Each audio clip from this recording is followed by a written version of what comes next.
Friends, topic discuss करेंगे हम लोग पेमेंट ऑफ ग्रेच्युटी एक्ट 1972। ठीक है, तो ग्रेच्युटी जो इंडिया में एक लॉ बना 1972 में बना, उसमें क्या हुआ, वो लॉ क्यों बना, उसके पीछे क्या कारण थे, ये ईच एंड एवरीथिंग हम लोग डिस्कस करेंगे। ग्रेच्युटी किसको दी जाती है, क्यों दी जाती है, ऑर्गेनाइजेशन को क्यों देनी पड़ती है, 1972 से पहले क्या था और बाद में क्या हुआ, ये सारे टॉपिक हम लोग डिस्कस करेंगे। तो आइए बारी बारी एक एक चीज को स्टार्ट करते हैं। Payment of gratuity act 1972। तो ग्रेच्युटी का मीनिंग क्या होता है, पहले हमें ये समझना बहुत जरूरी है। लॉ बोलता है, लॉ का नाम ही है पेमेंट ऑफ ग्रेच्युटी एक्ट 1972। अब ग्रेच्युटी का मतलब क्या होता है, तो ग्रेच्युटी का आसान भाषा में मीनिंग होता है गिफ्ट। अब ये गिफ्ट है, ये गिफ्ट कौन किसको दे रहा है, तो इसके पीछे मैं थोड़ा सा आपको बैकग्राउंड बताता हूँ कि जब ये लॉ आया 1972 में, उसके पहले क्या था। देखिए क्या, जो ऑर्गेनाइजेशन है वहां पे एम्प्लॉयर और एम्प्लॉय का रिलेशनशिप तो बहुत पहले से चला आ रहा है। तो क्या 1972 के पहले क्या था कि जब जैसे कोई एम्प्लॉय किसी अपने एम्प्लॉयर के यहाँ पे सालों से काम कर रहा है, तो क्या हुआ जब भी कोई आदमी अपने एम्प्लॉयर क्या काम कर रहा है, उसने अपने क्या नौकरी छोड़ी, उसकी एक एज हो गई 65-70 हो गई, मैक्सिमम बोल रहा हूँ ये मैं, लोग तो और जल्दी रिटायर हो जाते हैं, मैक्सिमम उसने 75 हम लोग पकड़ के चलते कि उसने वो जॉब छोड़ दी। अब उसके बाद क्या हुआ, उसको तो सैलरी मिलती रही जब तक वो अपना काम करता रहा, एम्प्लॉयर एम्प्लॉयशिप का रिलेशनशिप बना रहा, वो अपनी सर्विसेज देता रहा, उसको सैलरी मिलती रही, ये सालों तक चलता रहा। एक एज हम लोग लेके चलते हैं कि 65 पे उसने वो जॉब छोड़ दी। अब जब तक वो सैलरी मिलती रही तब तक तो ठीक रहा, इसके बाद उसकी सोशल सिक्योरिटी का क्या होगा, इसके बाद तो भी तो उसको जीवन जीना है, इसके बाद भी उसको अर्निंग तो चाहिए, कुछ तो चाहिए कि उसके आगे जिंदगी कैसे चलेगी। तो इसके लिए मालिक क्या करते थे, पहले अपने एम्प्लॉय को एक गिफ्ट देते थे कि भैया आपने हमारे इतने साल काम किया, आपने हमारे को इतनी सर्विसेज दी, तो हम आपको एक गिफ्ट दे रहे हैं कि आप आगे आने वाले जीवन के लिए आपको थोड़ा हेल्प करें, इसलिए उसका नाम बोला गिफ्ट, ग्रेच्युटी। तो वो गिफ्ट देते थे एम्प्लॉयर अपने एम्प्लॉय को at the time of retirement, या जब भी वो जॉब छोड़ते थे। ये कब होता रहा, ये 1972 के पहले होता था। और गिफ्ट कैसे देते थे, अपनी मर्जी से देते थे, मैं किसी को नहीं देना तो कोई फोर्स तो है नहीं कि आपने गिफ्ट तो देनी पड़ेगा, ये अपनी मर्जी से गिफ्ट देते थे कि भाई आपने हमारे इतने साल तक काम किया तो एक हम आपको एक गिफ्ट दे रहे हैं। ठीक है, सारा तक ऐसा चलता रहा। लेकिन 1972 में ऐसा क्या हुआ कि गवर्नमेंट को लगा नहीं है कि लॉ बनाना पड़ेगा कि अब क्या बोलते हैं, हर एक एम्प्लॉयर को अपने एम्प्लॉय को गिफ्ट देना पड़ेगा। तो उसके पीछे मैं आपको बताता हूँ कि लॉ आया कैसे। अभी लॉ आने के पहले 1971 में वेस्ट बंगाल गवर्नमेंट ने एक एक्ट बनाया। उस एक्ट का नाम था West Bengal employees payment of gratuity act 1971। ये एक्ट बना था, तो ये तो सिर्फ स्टेट के लिए था, वेस्ट बंगाल गवर्नमेंट ने सिर्फ अपने स्टेट के लिए बनाया था। उस 1971 में उस एक्ट से गवर्नमेंट ने, आप कह सकते हो सेंट्रल गवर्नमेंट ने कुछ इंस्पायर होके या उससे कुछ पॉइंट गवर्नमेंट को लगे कि नहीं हाँ ये ठीक चीज बनी है, तो उस एक्ट से इंस्पायर होकर फिर सेंट्रल गवर्नमेंट ने वेस्ट बंगाल के एक्ट को लिया, उसमें कुछ कुछ अमेंडमेंट किए, क्योंकि अब जो सेंट्रल गवर्नमेंट एक्ट बना रही है वो तो पूरे कंट्री के लिए बना रही है, वेस्ट बंगाल ने तो सिर्फ एक स्टेट के लिए बनाया था कि अपने स्टेट के एम्प्लॉइज के लिए, सेंट्रल गवर्नमेंट को पूरे कंट्री के लिए बनाना है। तो इसलिए उन्होंने उसमें कुछ कुछ चेंजेस किए, कुछ मॉडिफिकेशन किए, अपने हिसाब से उसमें कुछ चीजें डाली जो पूरी कंट्री पे फॉलो होंगी। उसके बाद 16 सितंबर 1972 को ये एक्ट इंडिया में एप्लीकेबल हो गया। 16 सितंबर 1972 को ये एक्ट अप्लाई हुआ कि अब हर एक एम्प्लॉयर को अपने एम्प्लॉय को ग्रेच्युटी देनी पड़ेगी। अभी इसके बाद आपके दिमाग में क्वेश्चन आएंगे कि सर क्या सबको देनी पड़ेगी, एक कोई शॉप है किराना की, उसकी दुकान में क्या 2 लड़के हैं तो क्या वो भी अपने लड़के को जो काम कर रहे हैं उनको भी क्या ग्रेच्युटी देगा, तो नहीं, ऐसा नहीं है। अभी हम लोग इसके ऊपर आगे जाकर डिस्कस करेंगे, बहुत सारी बातें हैं कि कब देनी पड़ती, क्यों देनी पड़ती, कौन से ऑर्गेनाइजेशन है जिनको कंपलसरी देनी पड़ेगी, जिनको नहीं देनी पड़ेगी, और क्या हमेशा ही देनी पड़ेगी, किसी ने 4 दिन नौकरी करके छोड़ दी तो क्या उसको भी ग्रेच्युटी देनी पड़ेगी, तो बहुत सारी बातें हैं। अब ये एक एक्ट है। अब आपको अगर आपको थोड़ा आइडिया होगा कि जितने भी एक्ट इंडिया में बनते हैं पूरे इंडिया में अप्लाई होते हैं जम्मू कश्मीर को छोड़ के, क्यों, क्योंकि वहां पर आर्टिकल 370 का इशू है, मतलब अब तो खत्म हो गया इशू, लेकिन जब ये लॉ बना था 1972 में तब तो इशू था आर्टिकल 370 का। तो अब ये लॉ जब इंडिया में बना तो इंडिया में तो अप्लाई हुआ। वहां पे कब एप्लीकेबल होते हैं कोई भी लॉ जेएनके में? जब वहां की स्टेट गवर्नमेंट कोई भी लॉ को अप्रूव कर देगी। पहले वो लॉ इंडिया के पार्लियामेंट से अप्रूव होगा, फिर वहां जम्मू एंड कश्मीर के विधानसभा में जाएगा। जब वो वहां की स्टेट गवर्नमेंट उसको अप्रूव करेगी तब कोई भी लॉ एप्लीकेबल होता है। तो वहां की गवर्नमेंट ने भी इस लॉ को एप्लीकेबल किया है, अप्रूव किया है। तो ये जो पेमेंट ऑफ ग्रेच्युटी एक्ट है ये पूरे इंडिया में अप्लाई है, इंक्लूडिंग जेएंडके। हर ऑर्गेनाइजेशन में, वहां की जितनी ऑर्गेनाइजेशन है, इंडिया की जितनी ऑर्गेनाइजेशन है, सब जगह ग्रेच्युटी एक्ट एप्लीकेबल होता है। सिर्फ 2 एक्सेप्शन है, वो मैं आपको बता देता हूँ। जम्मू एंड कश्मीर में प्लांटेशन और पोर्ट्स, इन 2 जगह पे अभी वहां पे उन्होंने अप्रूव नहीं किया है। तो इन 2 जगह पे जम्मू एंड कश्मीर में प्लांटेशन एंड पोर्ट्स में अप्लाई नहीं है। प्लांटेशन पोर्ट्स में पूरे इंडिया में अप्लाई है, जम्मू कश्मीर में भी हर जगह अप्लाई है, लेकिन जम्मू कश्मीर में प्लांटेशन और पोर्ट्स में अप्लाई नहीं। तो यहाँ 2 जगह बस अप्लाई नहीं है जम्मू एंड कश्मीर में, बाकी जम्मू एंड कश्मीर में भी हर ऑर्गेनाइजेशन में अप्लाई। Got it? ठीक।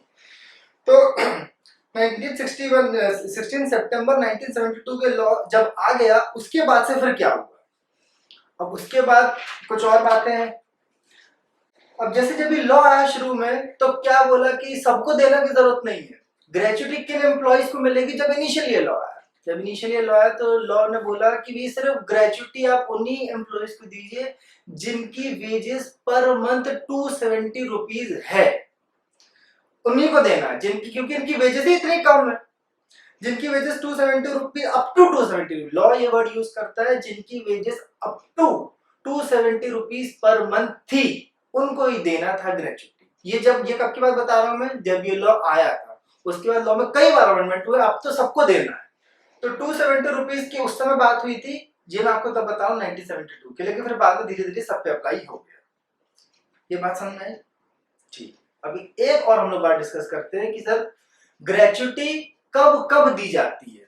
तो ग्रेच्युटी मैंने आपको जैसे शुरू में बताया कि जब कोई एम्प्लॉय रिटायर होता है, तब ऑर्गेनाइजेशन से तब उसको ग्रेच्युटी दी जानी है। तो रिटायर के साथ साथ क्या और भी कोई टर्म्स एंड कंडीशन है कि ग्रेच्युटी कब दी जानी है?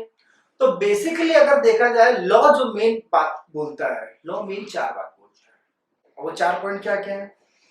पहला तो ये कि एम्प्लॉय की डेथ हो जाए तो ऑर्गेनाइजेशन लायबल है अपने एम्प्लॉय को ग्रेच्युटी देने के लिए। कि एम्प्लॉय की आप ऑर्गेनाइजेशन में काम कर रहा था, एम्प्लॉय की डेथ हो गई, अब उसके पास कोई ऑप्शन नहीं बचा, तो ऑर्गेनाइजेशन की लायबिलिटी है कि उसको डेथ में उसको ग्रेच्युटी का पैसा दिया जाए। अब आपके दिमाग में क्वेश्चन आएंगे कि सर क्या 2 दिन काम करने के बाद ही मान लीजिए उसकी डेथ होगी तो क्या दिया जाएगा? तो ऐसी बहुत सारी बातें आपके दिमाग में आएंगी, वो सब मैं आगे आने वाले लेक्चर्स में 1 बाय 1 डिस्कस करूंगा कि किन कंडीशन में दिया जाएगा, किन कंडीशन में ऑर्गेनाइजेशन की लायबिलिटी नहीं होगी ग्रेच्युटी देने की। अभी मैं आपको बेसिक तौर पे बता रहा हूँ कि 4 पॉइंट होते हैं जहां पर ग्रेच्युटी देना पड़ेगा। पहला पॉइंट है डेथ, जहां पर ग्रेच्युटी का पैसा देना पड़ेगा, ऑर्गेनाइजेशन की लायबिलिटी है। दूसरा पॉइंट है परमानेंट डिसेबलमेंट। कोई फैक्ट्री है जहां पर कोई एम्प्लॉय काम कर रहा है, भगवान ना करे कोई उसका हाथ कट गया, उसका पैर कट गया, या उसकी बॉडी पार्ट में कोई भी ऐसी चीज होगा कि अब वो उस काम को करने में एबल नहीं है, मतलब वो काम वो नहीं कर सकता क्योंकि उसके बॉडी पार्ट में कुछ ऐसा परमानेंट डैमेज हो गया, that is called permanent disablement. अब वो हो गया तो वो काम नहीं कर सकता, लेकिन उसको आगे की जीवन तो जीना है, तो उसके लिए भी लॉ बोलता है कि आपको ग्रेच्युटी का पैसा उसको देना पड़ेगा। तीसरी बात रिटायरमेंट। अब रिटायरमेंट भी आपके दिमाग में आएंगे कि सर रिटायरमेंट तो वॉलंटरी रिटायरमेंट भी होता है, कोई 45 साल में भी ले लेता है। तो रिटायरमेंट 2 तरीके से हो जाता है कि या तो आपका एक टाइम आ गया कि आप रिटायर हो गए, आपने वो एज आ गई, या आपने खुद ही रिटायरमेंट ले लिया। तो रिटायरमेंट जरूरी नहीं कि एज आने पे ही हो, आप खुद भी रिटायरमेंट ले लेते हो, वॉलंटरी रिटायरमेंट ले लेते हैं, लोग 50 साल में रिटायरमेंट ले लेते हैं। तो रिटायरमेंट जैसे भी होगा, रिटायरमेंट के समय आपको ग्रेच्युटी देनी है। ये ऑर्गेनाइजेशन की लायबिलिटी कि जब भी कोई एम्प्लॉय रिटायर होगा तो उसे ग्रेच्युटी दी जानी है। अब रिटायरमेंट में आपके दिमाग क्वेश्चन आ सकते हैं, सर हो सकता है कि वो तो 58 में ज्वाइन किया और 60 में रिटायर हो गया, तो क्या ऑर्गेनाइजेशन की लायबिलिटी है कि क्या उसको 2 साल नौकरी करने पर भी ग्रेच्युटी देनी पड़ेगी? तो वो भी हम लोग डिस्कस करेंगे आगे कि कितने टाइम आपको एम्प्लॉय के पास काम करना है कि आपकी ग्रेच्युटी देने की लायबिलिटी बनेगी, वो भी डिस्कस करेंगे आगे जाके। और एक और पॉइंट होता है दैट इज कॉल्ड सुपर एन्युएशन। अब रिटायरमेंट और सुपर एन्युएशन, वैसे आप बोलेंगे सर तो सेम ही चीज है, अंतर क्या है? अंतर मैं आपको बता रहा हूँ।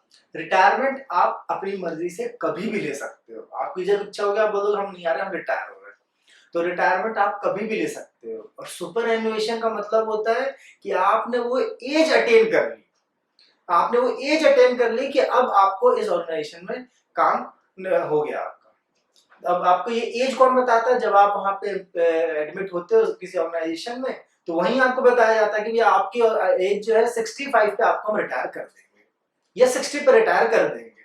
वो अलग अलग ऑर्गेनाइजेशन का अलग अलग सिस्टम है।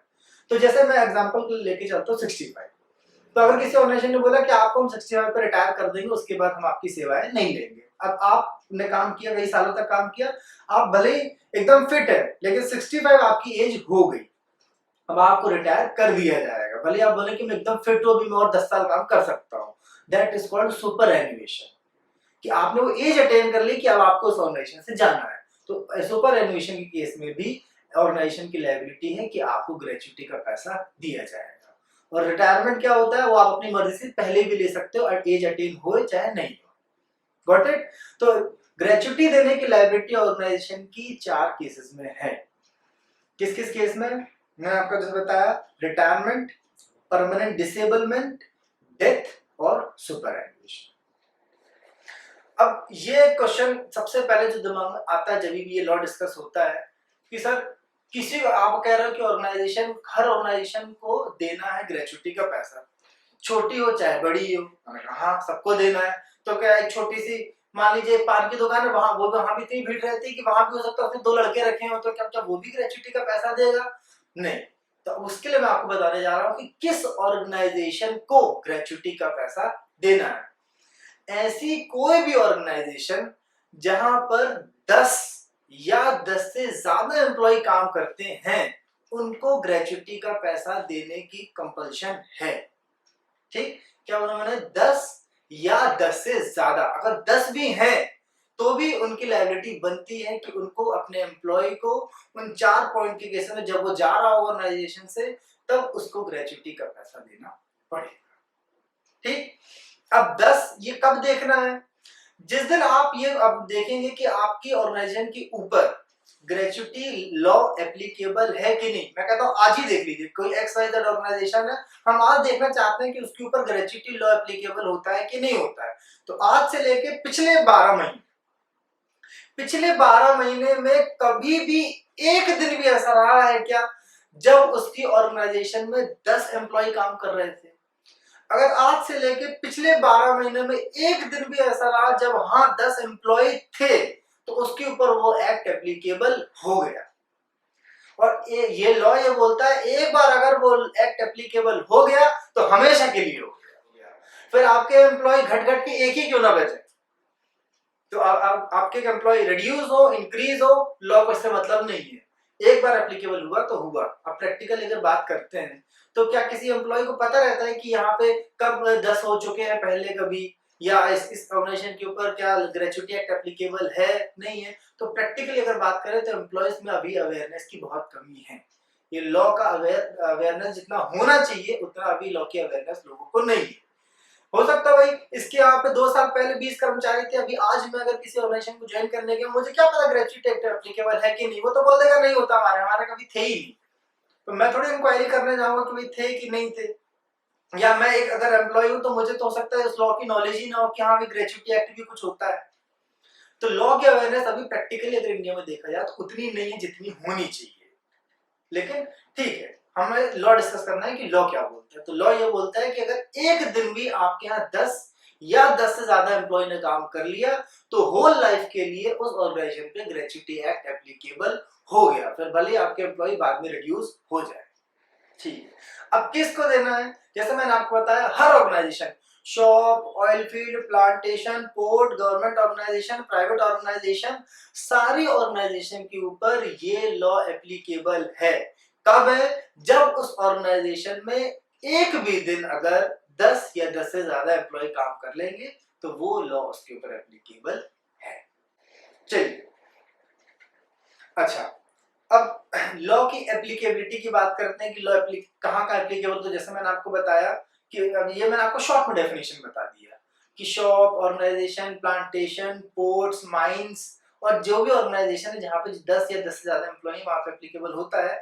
मैं आपके नॉलेज के लिए बात बता दूं, किसी भी लॉ की, किसी भी एक्ट की एप्लीकेबिलिटी सेक्शन 1 में लिखी रहती है। तो हम भी जब ये देखेंगे तो सेक्शन 1 में इसकी एप्लीकेबिलिटी लिखी है, हर एक्ट की एप्लीकेबिलिटी सेक्शन 1 में लिखी रहती है। ठीक है, अच्छा अब एक चीज और, किसी एम्प्लॉय को ग्रेचुटी मिलेगी कि नहीं मिलेगी, ये मेन दो बातों पर डिपेंड करता है कि मिलेगी कि नहीं मिलेगी। अभी मैंने आपको ये बता दिया कि मिलनी कब है, 4 पॉइंट मैंने आपको बताया कि 4 पॉइंट पे जब वो जाने वाला होगा तब मिलनी है, ये ऑर्गेनाइजेशन की लायबिलिटी की इन 4 पॉइंट पे मिलनी है।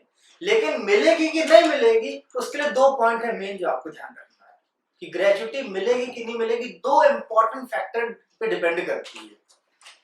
पहला तो ये कि जिस ऑर्गेनाइजेशन में वो काम कर रहा है, क्या उस ऑर्गेनाइजेशन में ग्रेचुटी एक्ट एप्लीकेबल है कि नहीं, सबसे पहला पॉइंट। अभी आप किसी ऐसे ऑर्गेनाइजेशन में काम कर रहे हो जहां पे जिंदगी में कभी 8 से ज्यादा एम्प्लॉय हुए ही नहीं, आपने भले ही वहां पे 50 साल काम करके निकाल दिए, अभी आप बोलोगे मुझे ग्रेचुटी का पैसा चाहिए क्योंकि ये तो गिफ्ट है, ये तो गिफ्ट तो देना पड़ेगा आपको। तो लॉ बोलता है कि नहीं, ग्रेचुटी आपको तभी मिलेगी जब आप ऐसी ऑर्गेनाइजेशन में जॉब कर रहे हैं जहां पर ये ग्रेचुटी एप्लीकेबल है। तो ग्रेचुटी मिलने की 2 इंपॉर्टेंट फैक्टर हैं। पहला ये कि उस ऑर्गेनाइजेशन के ऊपर ग्रेचुटी लॉ एप्लीकेबल होता है, ठीक है, ये पहला पॉइंट। अगर एप्लीकेबल होता मान लेते हैं, हाँ ठीक है, तो उस ऑर्गेनाइजेशन के ऊपर एप्लीकेबल होता है। दूसरा फैक्टर ये है कि आप एम्प्लॉय की डेफिनेशन में कवर होते हैं कि नहीं, मतलब कर्मचारी की जो डेफिनेशन है, कर्मचारी की जो परिभाषा है, आप उसमें कवर होते हैं कि नहीं। अगर ये दोनों फैक्टर एक साथ फुलफिल हो गए, उस ऑर्गेनाइजेशन के ऊपर भी ग्रेचुटी एक्ट एप्लीकेबल होता है और आप एम्प्लॉय की डेफिनेशन में कवर होते हैं, दोनों फैक्टर एक साथ अप्लाई हो गए, तो फिर आपको ग्रेचुटी मिलेगा। अब एम्प्लॉय की डेफिनेशन क्या है तो वो भी हम लोग आगे डिस्कस करेंगे। आगे बहुत सारी आपको इंपॉर्टेंट डेफिनेशन हम लोग डिस्कस करेंगे कि employ means what, factory means what, wages means what, ये सारी डेफिनेशन हमें वन बाय वन डिस्कस करनी है। तो ये आज हमने डिस्कस किया कि ग्रेचुटी एक्ट एक गिफ्ट है। ग्रेचुटी एक्ट जो बोलता है, ग्रेचुटी का मतलब होता है कि गिफ्ट जो मालिक अपने एम्प्लॉइज को, अपने कर्मचारियों को देता है at the time of retirement. 1972 के पहले अपनी मर्जी से गिफ्ट देता रहा, 1972 में लॉ बन गया। अब लॉ के हिसाब से सारे एम्प्लॉयर को देना है अपने एम्प्लॉय को, लेकिन कब कब देना है, किस किस कंडीशन में देना है, वो सारी कंडीशन भी हम लोग डिस्कस करेंगे। Thank you.